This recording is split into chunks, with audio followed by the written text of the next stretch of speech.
Boa noite, irmãos. Bom estarmos aqui. Hoje é o dia do Senhor. Esse é um dos grandes privilégios que o Senhor nos dá, podermos cultuá-lo, adorá-lo, poder ouvir da sua palavra, poder ser pastoreado por Cristo através da sua palavra. É um privilégio para mim estar pregando aqui de surpresa, mas é um prazer, é um privilégio. Quero convidar os irmãos a abrirem suas Bíblias, Tiago capítulo 5, versículo 7, até o versículo de número 11. Estou pregando na minha igreja nesta carta, estou terminando esta carta, portanto, quero considerar também, junto com os irmãos, os assuntos tratados aqui nestes versículos. Convido os irmãos, os que puderem ficar em pé, a ficarem em pé. Estarei lendo esses versículos e os irmãos acompanhem a leitura. Sede, pois, irmãos, pacientes até a vinda do Senhor. Eis que o lavrador aguarda com paciência o precioso fruto da terra, até receber as primeiras e as últimas chuvas. Sede vós também pacientes e fortalecei o vosso coração, pois a vinda do Senhor está próxima. Irmãos, não vos queixeis uns dos outros, para não serdes julgados. Eis que o juiz está às portas. Irmãos, tomai por modelo no sofrimento e na paciência os profetas, os quais falaram em nome do Senhor. Eis que temos por felizes os que perseveraram firmes. Tendes ouvido da paciência de Jó, e vistes que fim o Senhor lhe deu, porque o Senhor é cheio de terna misericórdia e compassivo. Vamos orar. Senhor nosso Deus, louvamos a Ti, pelo Deus que o Senhor é. Te louvamos, ó Deus, pelos Teus decretos eternos, porque aprove a Ti na eternidade decretar todas as coisas. E é o Senhor que executa todas as coisas, os quais o Senhor decretou, visando a honra, a glória e o louvor do Teu nome. Louvamos a Ti porque na eternidade o Senhor decretou a salvação de pecadores indignos como nós. Foi o Senhor, foi uma decisão Sua, escolha Sua. Não havia e não há nada em nós que pudesse atrair o Senhor. Mas o Senhor nos amou na eternidade. E o Senhor efetivou esta redenção por meio de Cristo Jesus, nosso Senhor, nosso Salvador, que veio a este mundo, assumiu uma natureza humana e foi levado à cruz do Calvário para ali morrer por nós, pelos nossos pecados. Teu Espírito Santo que aplica esta redenção, nos dando vida, nos ressuscitando, nos regenerando e nos levando à fé em Cristo Jesus como nosso Senhor e Salvador. Te louvamos, ó Deus, porque foi o Senhor que fez isso. Nós estávamos mortos nos nossos delitos e pecados, escravos do mundo, escravos do diabo, escravos da nossa própria natureza, impossibilitados, ó Deus, de fazer qualquer coisa por nós mesmos. Mas por causa do grande amor com que o Senhor nos amou, o Senhor nos deu vida, e o Senhor tem nos dado o privilégio de pertencermos ao Teu povo, à Tua igreja. Tem nos dado o privilégio de domingo após domingo podermos nos reunir para cultuar a Tua bendita pessoa e domingo após domingo sermos expostos à Tua palavra. Senhor, nos abençoe quando nós iremos considerar a Tua palavra. Me habilita, me capacita para expor, para pregá-la com temor e tremor no meu coração. Mas abençoe também cada um dos irmãos. Que o Senhor nos dê ouvidos atentos, coração aberto para ouvir Tua palavra e uma vontade com a disposição de nos submeter à mesma. Senhor, fale a nós nesta noite. É o que nós te pedimos e oramos em nome de Jesus. Amém. Poder sentar, meus irmãos. Meus irmãos, esta é uma carta de Tiago, meio-irmão do Senhor Jesus. Posso dizer que Tiago é um dessas testemunhas tão impressionantes da tão admirável graça do Senhor, de alguém que conviveu com o Senhor Jesus por longos anos, mas não viu por si mesmo quem ele era, não conheceu na sua divindade, viu como o seu irmão, viu como o seu meio-irmão, mas somente após a ressurreição de Cristo, Cristo vem e se revela para ele. E essa é uma das evidências tão claras, que se Deus não iluminar nosso entendimento, que se Ele não vir a nós, qualquer homem, seja quem for, nunca o conhecerá, nunca o verá e nunca crerá nele como seu Senhor e como seu Salvador. Esta é uma carta, meus irmãos, muito prática. Tiago está escrevendo uma carta que podemos dizer uma carta pastoral prática, né? Mas quando a gente olha para a carta, realmente ela não trata de teologia, ela não trata de doutrinas. Este não era o seu propósito. Sua carta não tem um propósito teológico, não tem um propósito doutrinário, mas isto não significa dizer que o assunto que ele está tratando está ausente de doutrina. Certamente Tiago ensina, e aí ele vai aplicar doutrinas que ele sabia, ou que ele parte do pressuposto que os seus leitores conheciam doutrinas, conheciam verdades, e que, portanto, podiam aplicar essas doutrinas para a vida. Tiago trata de uma questão que parece que para nós há uma controvérsia entre Paulo e Tiago. Alguns têm dificuldade com a carta de Tiago, porque entendem que Tiago está dizendo que nós somos salvos pelas nossas obras. E aí eles acham então que há uma contradição e um conflito entre Paulo e Tiago, mas não há nenhum conflito. E a gente precisa entender que dois escritores, guiados pelo Espírito Santo, estão tratando de assuntos de um ponto de vista diferente. Paulo está tratando de um assunto da justificação pela graça mediante a fé. E ele defende isso e Tiago não é contra isso. Ele está olhando de um ponto de vista do homem em relação a Deus. O homem diante de Deus, ele é aceito, ele é salvo, ele é justificado pela graça de Deus mediante a fé e somente pela fé. Suas obras da lei, obra de justiça, não tem nenhum valor, não conta. E essa é a resposta que o apóstolo Paulo dá. Como nós somos aceitos diante de Deus? Como nós somos justificados? Ele vai responder de modo bem claro na sua carta aos Romanos.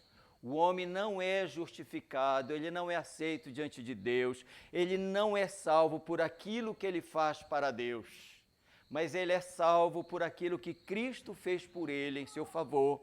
E quando este, pela fé, coloca a sua fé e confiança em Cristo, ele é salvo, ele é justificado. Tiago não vai contra, mas ele está mostrando de outro ponto de vista. Como é que o homem é justificado, ou o crente é justificado diante dos homens? Diante de Deus, ele é justificado pela graça mediante a fé, somente a fé. Mas como é que eu posso dar testemunho, eu devo declarar que crê em Cristo, que foi salvo, justificado? Tiago diz, então, como é que as pessoas vão ver, saber?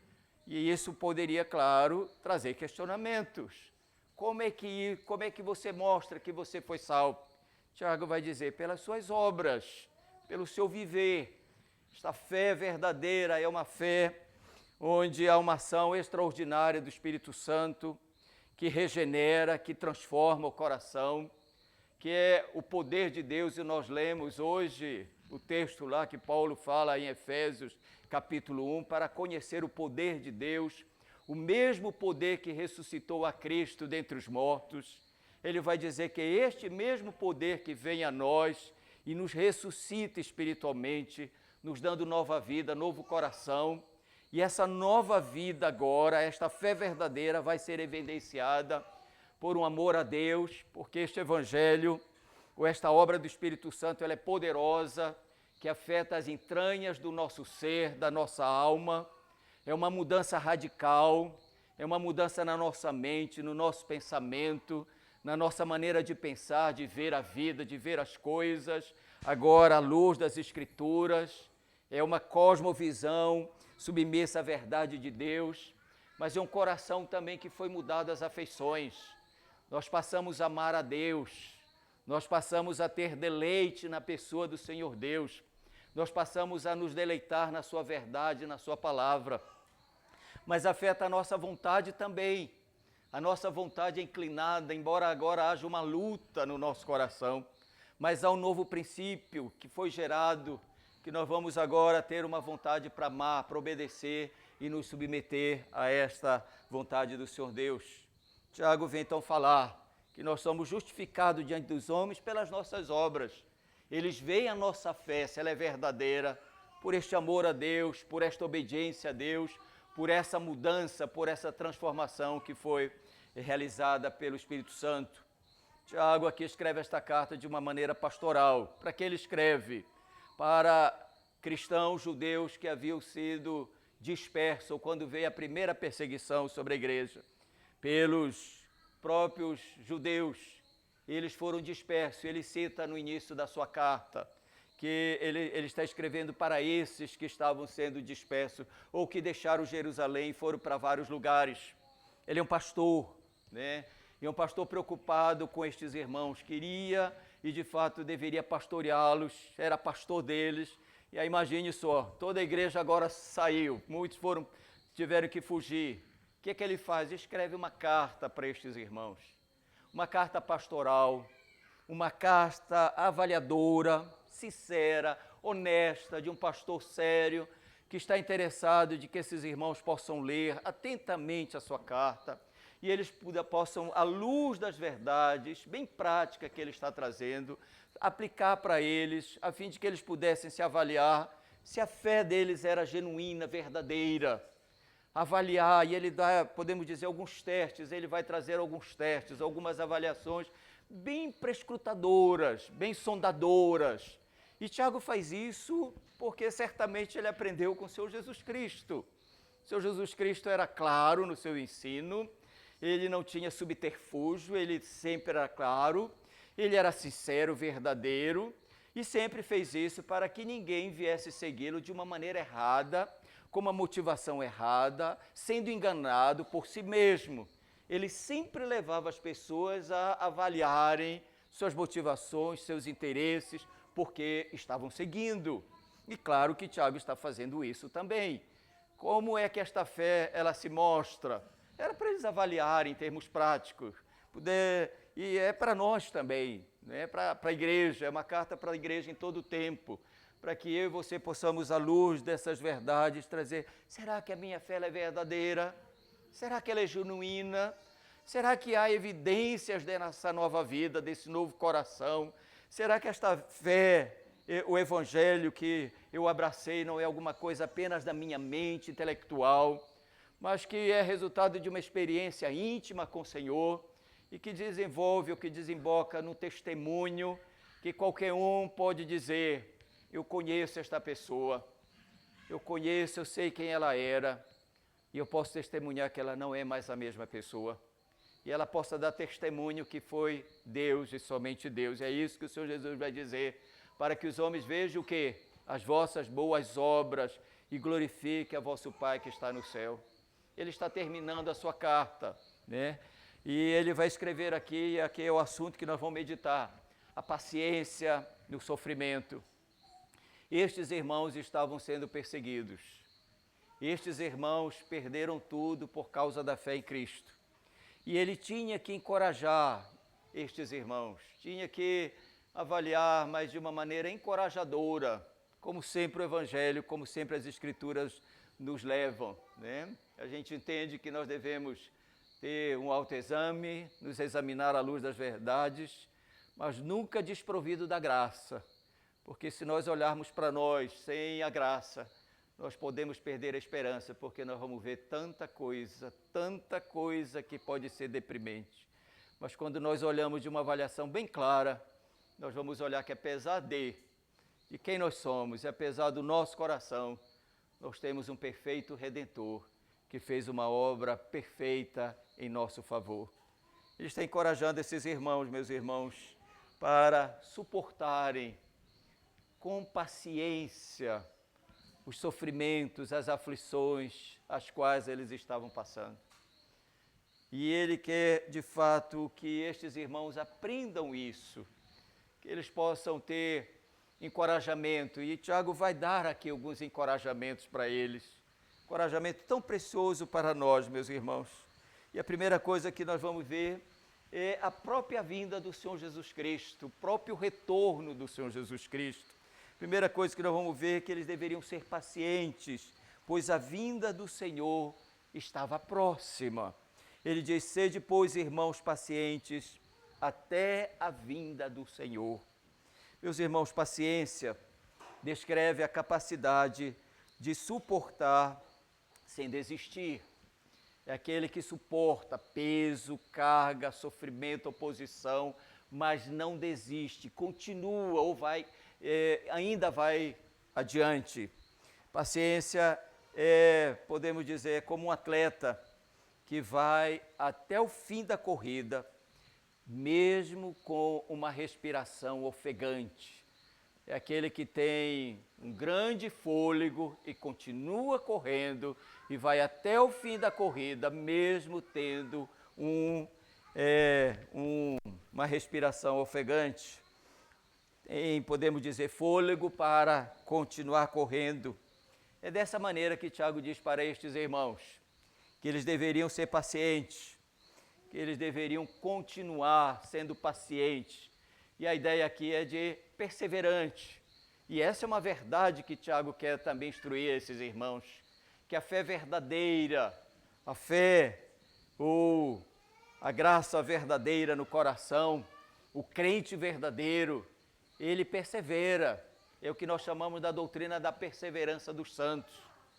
E aí nós vamos entender que nem o Senhor Jesus Cristo, nem os apóstolos, meus irmãos, deram para nós uma visão da vida cristã como sendo aquilo que nós vemos hoje muito comum no evangelicalismo brasileiro. Nenhum deles. O Senhor Jesus deixa isso tão claro. No mundo vocês terão aflições. Tende bom ânimo, eu venci o mundo. Ele diz que nós seríamos perseguidos por causa da justiça. Ele vai dizer que assim como fizeram, assim como fazem com o Senhor, farão com o servo. E para ele, para os seus ouvintes, isso era fácil. Se um Senhor era honrado, se o Senhor tinha, as pessoas tinham ele alta consideração, os seus servos também eram honrados, eles tinham os seus escravos em alta consideração. Mas se o Senhor era desprezado, se o Senhor era alguém que era ridicularizado, ou alguém que não era visto em alta consideração, seus servos também eram vistos assim. O Senhor Jesus associa, e ele diz, se vocês são meus servos, o que está para mim está para vocês. Assim como eu fui, o que eu passei, vocês vão enfrentar. Mas não só o Senhor Jesus, os apóstolos também fizeram isso. Eles sempre estavam encorajando os irmãos acerca das dificuldades que viriam, né? Paulo, quando está encorajando irmãos, em Atos capítulo 14, versículo 22, ele diz, o texto diz, fortalecendo a alma dos discípulos, exortando-os a permanecer firmes na fé e mostrando que através de muitas tribulações nos importa entrar no reino de Deus. É isso, meus irmãos, que Tiago está fazendo aqui. Eles deveriam ser pacientes até a vinda do Senhor. A verdade com relação à segunda vinda, e aqui ele está falando da segunda vinda, era uma verdade, meus irmãos, que sempre foi e sempre será de grande encorajamento para crentes. E podemos dizer que crentes, igreja, uma igreja que está sendo perseguida por causa do Evangelho, por causa de Cristo, a convicção e a certeza da vinda do Senhor Jesus Cristo, do seu retorno, faz uma grande diferença para estes irmãos. Todos os crentes, podemos dizer verdadeiros, mostram que a sua fé é genuína, não somente porque creem que Jesus é o Filho de Deus que encarnou, que assumiu uma natureza humana, que morreu, que foi levado à cruz do Calvário, que ressuscitou, foi assunto aos céus, mas também crê, ele retornará, ele voltará. Todo crente tem esta certeza, esta convicção, mas não só esta certeza e convicção, podemos dizer que todo crente genuíno, ele anela, ele aspira, ele deseja o retorno do seu Senhor, do seu Salvador.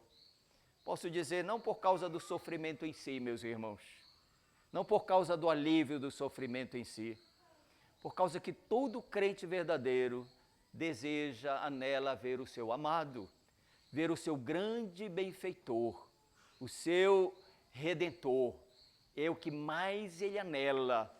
E para ele a segunda vinda é algo ainda mais glorioso, encontrar-se com o seu Redentor, Senhor que reinará sobre tudo e sobre todas as coisas. Tiago aqui diz que esses irmãos deveriam, a ideia é, sejam pacientes, continue perseverando, que até a vinda do Senhor, e ele vai dizer que a vinda do Senhor está próxima. A igreja primitiva entendia, via isso, meus irmãos. Qualquer hora, Cristo poderia aparecer nos céus. E o sofrimento, a dor e tudo seria, de fato, com o grande triunfo de Cristo, retornando, glorioso, Senhor do Senhor, Senhor dos senhores, que iria reinar eternamente. Mas Tiago dá alguns exemplos de paciência para esses irmãos. E claro que o desejo dele é instruir, né? E ele vai dar alguns exemplos como devemos ser pacientes, como podemos ver que há exemplos de situações ou de pessoas que são pacientes. E ele vai dar 3 exemplos. Primeiro, de um lavrador, né? Ou de um agricultor que espera a chuva, semeia a semente, espera a chuva para que a semente possa ser germinada. Depois ele espera outra chuva para que a semente que já está lá possa amadurecer. Ele vai dar, então, o exemplo aqui de paciência, que podemos ter plena certeza, e sei que os irmãos sabem bem melhor do que eu sobre isso, acerca da providência do Senhor Deus. Deus tem todas as coisas e governa todas as coisas. E na sua providência Ele faz todas as coisas no tempo, na hora. O agricultor planta, mas ele aguarda na providência de Deus, no tempo da chuva que Ele vai mandar. Mas Ele vai dar um outro exemplo, dos profetas. E Ele quer trazer para eles um encorajamento. Os profetas foram perseguidos. E eles, os seus leitores, sabiam, meus irmãos, podiam dizer e reafirmar, dizer, nenhum dos profetas não foi, todos eles foram perseguidos. Todos eles foram perseguidos. E ele quer encorajar que os profetas são exemplo de paciência, de perseverança, quando estes pregaram a palavra de Deus, ou por causa da verdade que eles defenderam e eles pregaram. Mas por último ele traz um exemplo de Jó, que para eles é para nós o clássico de paciência. Mas é claro que no contexto aqui, Jó tinha podemos dizer, um diferencial para estes irmãos, como é para nós também. Nós entendemos a história de Jó, mas quando ele vai dizer, vocês viram o fim de Jó, por que ele destaca isso? Porque o fim do sofrimento e como Jó foi grandemente abençoado, ele está encorajando. O fim do sofrimento para a igreja perseguida e no retorno de Cristo é muito mais glorioso. É deixar de um estado de decadência, de sofrimento, para um estado de glória. Primeiro exemplo que ele dá, meus irmãos, aqui, é com relação ao agricultor, né? E aqui ele vai dizer, eis que o lavrador aguarda com paciência o precioso fruto da terra, até receber as primeiras e as últimas chuvas. É muito fácil também aqui falar sobre isso, né? Muito fácil, né? Mas para Tiago também era muito fácil, né? Era uma comunidade agrícola, né? E ele vai dizer, olhe para a paciência de quem? Do lavrador, né? O agricultor planta espera que o Senhor Deus, na sua providência, envie a chuva. As primeiras chuvas eram chamadas as chuvas temporãs. Elas vinham, meus irmãos, caíam durante o outono e eram ansiosamente aguardadas pelo agricultor, porque o agricultor, ele lançava a semente e esperava essas primeiras chuvas para que elas viessem a cair e, portanto, a semente pudesse germinar e a sua plantação pudesse crescer. E aí Tiago vai aqui mostrar essa ilustração. Eles aguardavam, eles esperavam ansiosamente as primeiras chuvas, que eram as chuvas temporãs. Mas eles plantavam, e aí eles aguardavam as chuvas que vinham, meus irmãos, na primavera, que eram chamadas as chuvas serôdias, que era quando já estava a semente, e essa chuva é que viria para amadurecer o fruto e, portanto, terminar a colheita deles. O que Tiago está dizendo aqui? Ele está dizendo, da mesma forma que o agricultor espera ansiosamente, pacientemente, a chegada das chuvas, assim ou da mesma forma, estes irmãos e nós, eles deveriam aguardar a vinda do Senhor Jesus, da mesma forma. E se a gente olhar pela providência de Deus, a gente entende que a providência de Deus é a preservação, é o cuidado do Senhor Deus para com a sua criação, mas é o governo do Senhor Deus. E nós entendemos que é Ele que governa todas as coisas, que executa todas as coisas no tempo certo.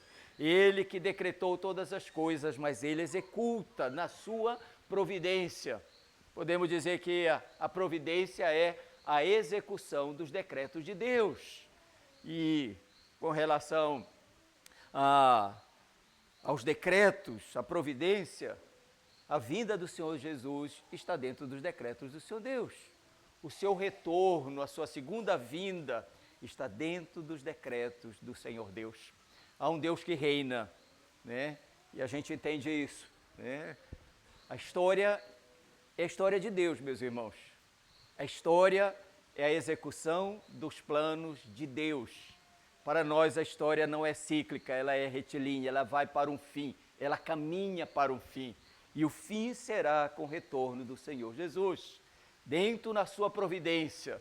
Se o agricultor aguarda, ele espera na providência, estes irmãos, assim como nós também, devemos suportar e pacientemente aguardar, ansiosamente, que no tempo certo, dentro dos decretos de Deus, da providência de Deus, Ele virá, com certeza Ele virá.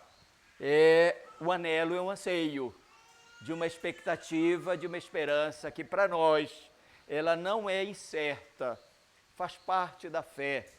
E a gente entende que fé é uma questão que a gente chama de fórum íntimo, mas é uma obra do Espírito Santo, de trazer a nós certeza, convicção. Nós estamos certos, nós estamos convictos acerca do que Deus diz, do que Deus afirma. Nós não estamos convictos e certos do tempo, quando. E esse sempre tem sido um problema escatológico, e muitos têm caído em erros doutrinários, escatológicos, é agora, é amanhã, e marca. Não cabe a nós. E sempre a orientação bíblica cabe a nós ao quê? A sermos fiéis, a sermos achados perseverantes, fiéis. Tiago aqui vai dizer que eles deveriam ser pacientes até a vinda do Senhor, porque a vinda do Senhor estava próxima. Mas como é que nós podemos, meus irmãos, ser pacientes até a vinda do Senhor? Como é que nós podemos suportar aflições, provações, perseguições até a vinda do Senhor? Tiago aqui vai nos dar a resposta, né? E ele vai dizer, sede vós também pacientes e o quê? E fortalecei o vosso coração, pois a vinda do Senhor está próxima. Ele vai nos dizer como é que esses irmãos deveriam ser pacientes, como eles deveriam continuar perseverando em meio a todas as dificuldades, meus irmãos. Tiago vai dizer, fortalecendo o coração, ou fortalecendo o nosso coração. ele diz, fortalecei o coração. Pergunta, por que Tiago exorta esses irmãos a fortalecerem o coração? Meus irmãos, porque nós podemos desanimar, porque nós podemos ser desencorajados, e é possível que talvez possamos nutrir dúvidas, alguns podem até nutrir dúvidas. Certamente, Tiago sabia que estes irmãos podiam estar desanimados por duas razões. Primeiro, a crescente oposição, a crescente perseguição, a dureza do sofrimento, da oposição, do desprezo, poderia estar trazendo na vida desses irmãos desânimo, desencorajamento. E ele então exorta os a encorajar. Mas a segunda razão, a aparente demora da vinda do Senhor. Eles aguardavam. E eles podiam dizer que ainda estava demorando. Tiago, então, quer que eles sejam fortalecidos. Mesmo, como eu falei, é dito com o apóstolo Paulo. Paulo está fortalecendo a alma dos seus discípulos. Fortalecer, meus irmãos, significa fixar algo firmemente. Fortalecer essa ideia de fixar algo firmemente. E o que Tiago estava dizendo aqui é que eles ou nós, sob perseguição, sob oposição, sob sofrimento, nós devemos fixar o nosso coração naquilo que é firme, que é seguro. E para eles e para nós, o que é seguro? É a verdade imutável da palavra de Deus. Era isso que eles deveriam fortalecer, ou nisso que eles deveriam fortalecer o coração deles. Fixe firmemente, mantenha firme e nesse sentido, mantenha fixo com relação à segunda vinda de Cristo. Ele diz, fortalecei o vosso coração, pois a vinda do Senhor está próxima. Lembro que Pedro vai tratar também desta questão na sua carta. Alguns diziam que talvez os apóstolos, eles estavam enganando com uma falsa promessa com relação à vinda do Senhor. E outros diziam, está demorada. Desde que nós ouvimos, nossos pais morreram e ele até agora não veio. E aí como é que Pedro vai tratar desta questão? Pedro vai dizer que o Senhor não tarda ou não retarda a sua promessa. Um dia para o Senhor é como 1000 anos, e 1000 anos para o Senhor é como um dia. Pedro está dizendo, o Senhor não retarda, né? Se a gente olhar para a primeira ilustração aqui, para o primeiro exemplo, podemos dizer, o Senhor não retarda a sua chuva. No tempo certo ela vem, no tempo apropriado ela vem. E é isso que Pedro está dizendo, o Senhor não retarda. Na sua providência, nos seus decretos, ele virá no tempo certo. E aí ele vai dizer, não avalie o tempo de Deus como o nosso. Um dia para o Senhor é como 1000 anos, e 1000 anos é como um dia. Que Tiago está dizendo aqui, fortalecei o vosso coração nisso. Mantenha o coração de vocês fixo nisso. Não deixe que as dúvidas, o desânimo possa tirar esta certeza do coração de vocês. Podemos dizer que este é o lado positivo que deveriam fazer, fortalecer. Mas ele vai tratar de um lado também negativo aqui, do que eles não deveriam fazer. E aí ele vai dizer, fortalecei o vosso coração, pois a vinda do Senhor está próxima. Irmãos, não vos queixeis uns dos outros, para não sejam julgados. Eis que o juiz está à porta. Esse era o que eles não deveriam fazer. E nós também não devemos fazer. E aqui, queixar é murmurar. O que ele exorta a não queixar, a não murmurar, meus irmãos? Porque viver sob perseguição, sofrimento, pode levar a todo tipo de frustração.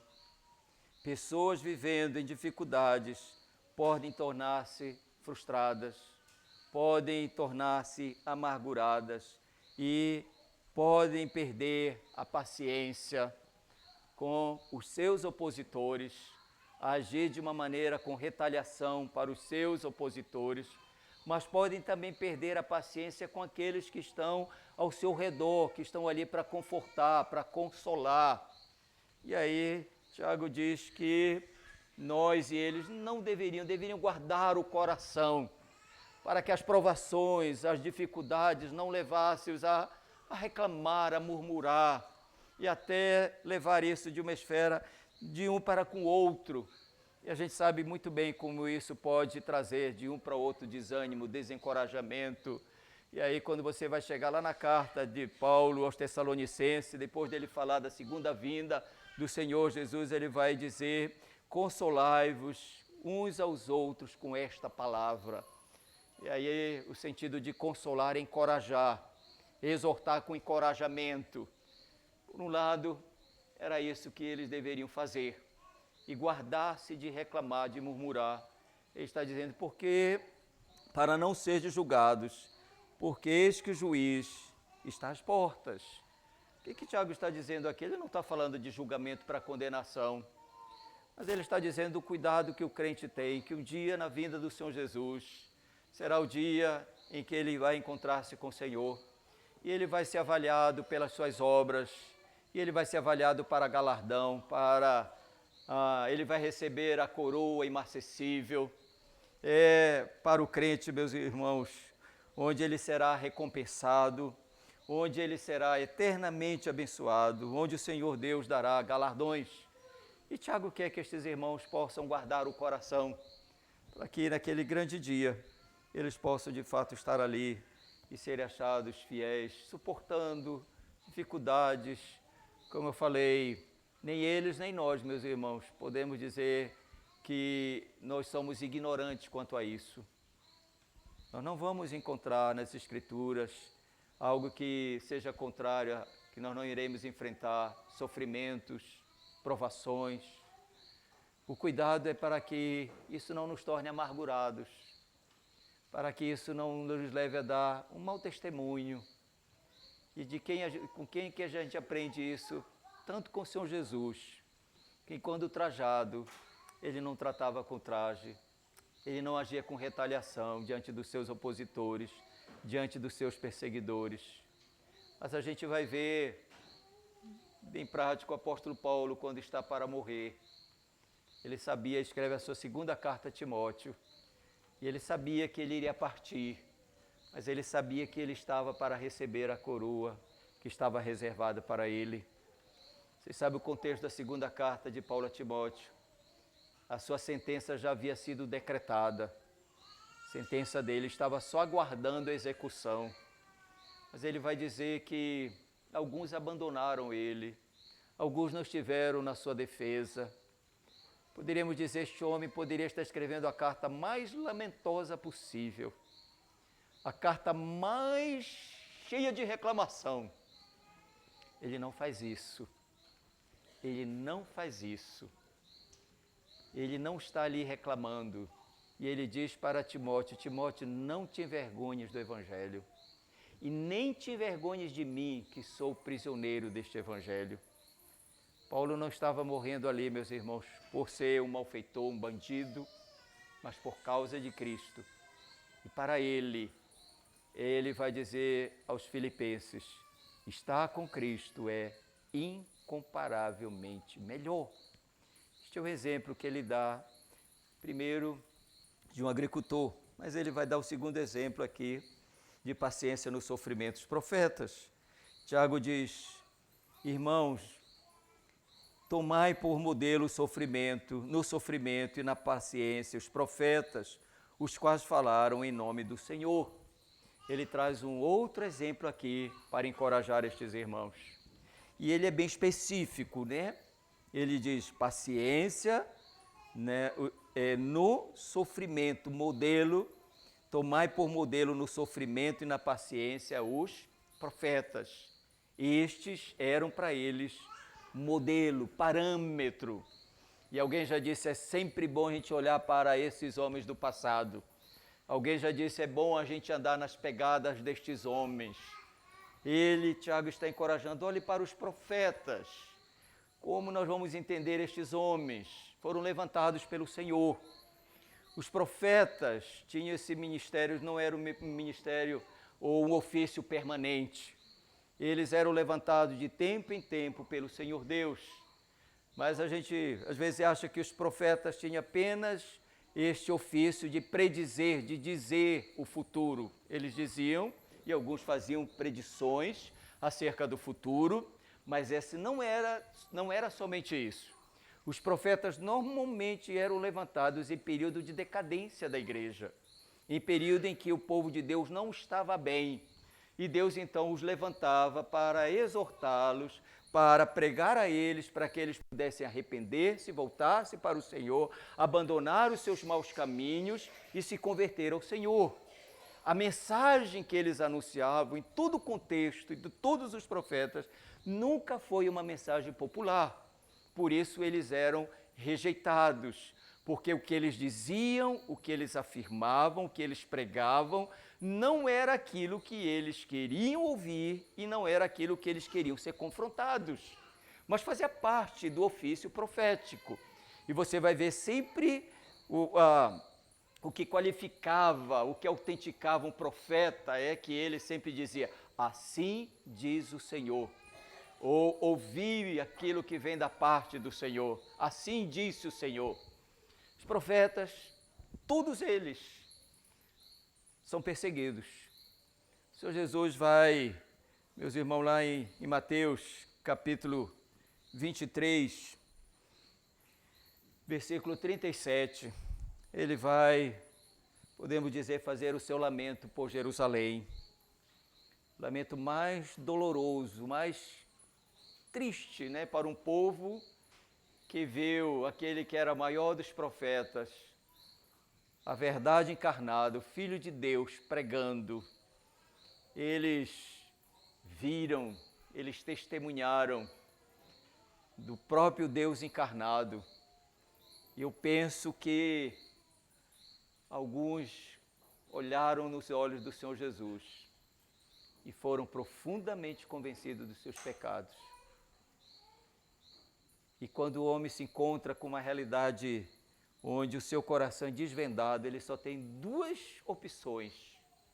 Ou ele se queda, ele se quebranta, ou ele sai irado por aquilo que foi revelado. O Senhor Jesus vai dizer, Jerusalém, Jerusalém, que matas os profetas e apedrejas os que forem enviados. Quantas vezes quis eu reunir os teus filhos, como a galinha junta os seus pintinhos debaixo das asas, e vós não os quisestes. Eis que a vossa casa vos ficará deserta. Declaro-vos, pois, que desde agora já não me vereis, até que venhais a dizer, bendito o que vem em nome do Senhor. Aqui está o Senhor Jesus dizendo, Jerusalém, Jerusalém, que matas os profetas. E qual dos profetas eles não mataram? Qual dos profetas não suportaram dura oposição? Todos eles, por causa da verdade que eles pregavam. E eles diziam e afirmavam, assim diz o Senhor. Olhe para o contexto do cativeiro da Babilônia. Que situação antes do cativeiro? Judá, Jerusalém, havia abandonado o Senhor. Deus levantou profetas, que a gente chama profetas presílios, antes do cativeiro. E eles foram enviados justamente para levá-los e confrontá-los com seus pecados. Todos eles. Olhe para Jeremias. Jeremias chamava para que eles pudessem pôr à margem, olhar, considerem, pondere as veredas antigas e ande pelo caminho da justiça. Pondere os vossos caminhos. E ele dizia, arrependei-vos, voltem-se para o Senhor. E ele dizia, se vocês não se arrependerem, o Senhor trará juízo. O Senhor trará um povo forte, os caldeus, e ele virá, e ele destruirá Jerusalém, destruirá o templo, os muros. Para eles isso era inadmissível. E como é que eles viram Jeremias? é do contra. Esse profeta não quer o nosso bem. Dizer que Jerusalém vai ser exterminado, que o templo vai ser destruído, a menina dos olhos do seu Deus, certamente este está fora de linha. E aí você vai ver as lamentações de quem? De Jeremias, chorando e trazendo à sua memória o quê? Quero trazer à memória a esperança, que a misericórdia do Senhor é a causa de não sermos consumidos. Todos os profetas foram perseguidos, todos eles foram mortos.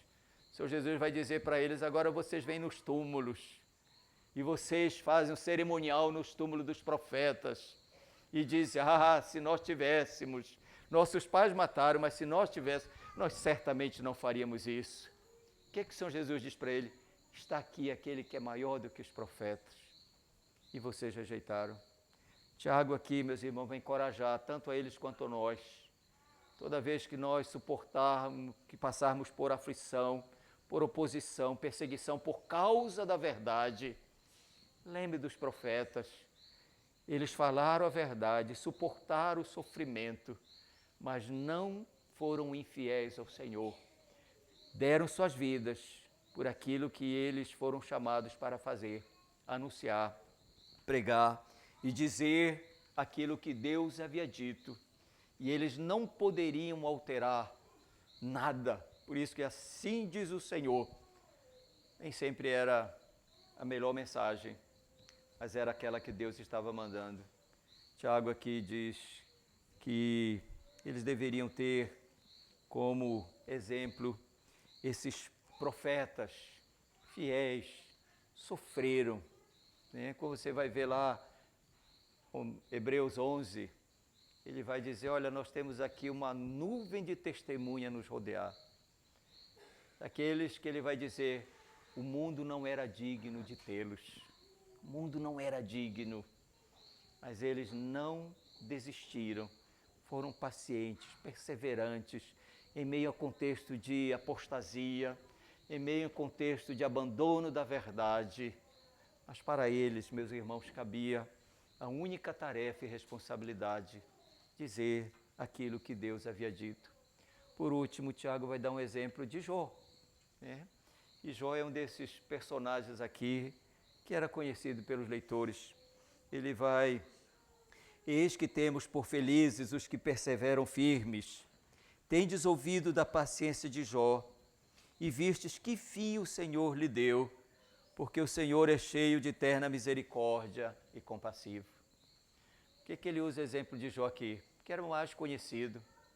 E Jó é um desses exemplos de um homem crente que suporta ou passa por duras provações, sofrimento, vai o limite do limite, mas ele se mantém, de fato, paciente, perseverante. Ainda que ele disse: ainda que ele me mate, mas eu não abandonarei. Essa é mais ou menos a ideia. Como nós vamos ver Jó? Como nós vamos ver a história deste homem? Meus irmãos, primeiramente nós vamos ver que o que veio sobre ele era para testar a sua fé. São os desafios e afronta de Satanás com o Senhor Deus. Não há ninguém na terra que te ame. Não há ninguém que tenha uma fé ao ponto de te amar verdadeiramente. O Senhor Deus diz: tem Jó, meu servo justo, íntegro, um homem que está ali amando o Senhor. Primeira coisa que nós vamos ver é que o sofrimento veio para testar a fé de Jó, para testar, para provar e, neste sentido, provar para Satanás que ele verdadeiramente amava o Senhor Deus.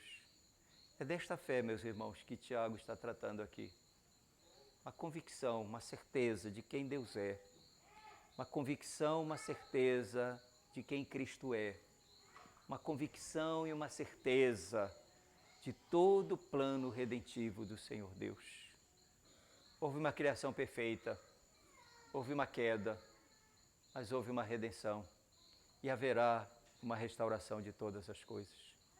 A vinda do Senhor para estes irmãos aqui, eles deveriam esperar pacientemente. O sofrimento que Jó enfrentou, ele enfrentou sem saber, eu sempre digo, e os irmãos sabem disso, Jó nunca soube por que ele estava sendo testado. O sofrimento dele, Deus nunca disse por quê. E Deus não tem obrigação de dizer para nós também. Se o Senhor Deus vai dizer, responder lá no céu para Jó, pode ser. Mas o que ele estava ali era que era um homem que amava o Senhor. Era para testar a fé de Jó. Mas não era só para testar, meus irmãos, a fé de Jó. As provações, os sofrimentos vieram para fortalecer a fé daquele homem. Você vai ver que ele vai crescer no conhecimento de Deus. Ele ama o seu Deus, mas no final ele vai dizer, antes eu te conhecia só de ouvir falar, mas agora os meus olhos te veem. Deus tinha um propósito ali para Jó. Deus foi se revelando para Jó. No meio do sofrimento, da dor, da provação, ele enfrenta, perde tudo, né? Que situação! Aquele dia que tudo vem, olha a sua família, os seus filhos, o gado, vai, ele e a esposa. E a esposa ainda vem e diz para ele, abandona o teu Deus, amaldiçoa o teu Deus. Ele diz para ela, mulher, tu falas como louca. Não sabia, não conhecia. Era para provar, mas era também, meus irmãos, para fortalecer a fé de Jó. Ele vai terminar a sua jornada, depois de tudo, o homem mais crente, mais piedoso, mais fervoroso. Seus olhos conheceram e contemplaram o melhor ao Senhor Deus, o caráter, a bondade do Senhor Deus. Mas não era só para isso também, meus irmãos. Era para provar para Satanás que ele amava a Deus. Não importava o custo. Não importava o custo, ele amava o Senhor Deus. Por último, era para abençoar ainda mais. O livro termina com Jó sendo abençoado muito mais do que seu início. E aqui, Tiago vai usar vai pegar essa parte, digamos aqui. Ele vai dizer, tendes ouvido da paciência de Jó e visto que fim o Senhor lhe deu. Que fim que o Senhor lhe deu? Muito mais do que no seu início. O sofrimento dele terminou ele sendo muito mais abençoado. E penso que estes irmãos e nós devemos sempre entender isso. Por que esses crentes estavam sendo perseguidos? Por que o Império Romano se levanta contra a igreja? Meus irmãos, olhando de um aspecto humanamente falando, não havia razão. Humanamente não há razão, não havia razão. A igreja não era uma ameaça para o Império Romano. Eles não tinham força bélica. Os crentes eram sem nenhuma influência social, política, desconhecidos, não era uma ameaça para o Império Romano. Por quê? Porque o arqui-inimigo do Senhor Deus se levantou contra a igreja. Foi Satanás que se levantou contra Jó. E é isso que Tiago está dizendo. Suportem com paciência. Se vocês tiverem que ir a juízo, não neguem e possam reafirmar que César não é o Senhor de vocês. Que eles e nós só temos um Senhor e este Senhor é Cristo. Se tivermos que partir, morrer, mas essa é a nossa confissão. Venha o que vier. Sei que os irmãos sabem do testemunho de Policarpo, né? Discípulo de João. Ele está ali para ser julgado e fazer todas as perguntas. Uma delas ele diz, saiba de uma coisa, nós cristãos, quando morremos, nós não estamos passando do melhor para o pior. Nós cristãos, quando morremos, nós estamos passando do pior para o melhor. E que melhor, ou que estado melhor é esse para nós? Que para Jó, ele foi grandemente abençoado. Para nós estaremos entrando no estado de glória, meus irmãos. O fim do sofrimento, o retorno de Cristo, acaba a perseguição, acaba o sofrimento e nós estaremos entrando no estado de glória, no estado de perfeição, onde eu posso dizer que para nós é a coisa que, pelo menos para mim, eu mais anelo, vai ser quando eu não mais pecarei contra o meu Senhor. Quando eu terei uma vontade perfeita, uma mente perfeita e uma afeição perfeita. um estado de glória inacessível que está reservado. Tiago diz, porque o Senhor é cheio de eterna misericórdia e compassivo. Para Jó, Deus sempre trouxe conforto. Deus trouxe sempre graça. Para nós podemos entender, e para estes irmãos aí, em meio ao sofrimento, a meio à dor, a meio às lutas, todos nós, meus irmãos, temos da parte do Senhor conforto, consolo. Há uma graça, um consolo que podemos dizer não é por nós mesmos, é o Senhor que nos sustenta.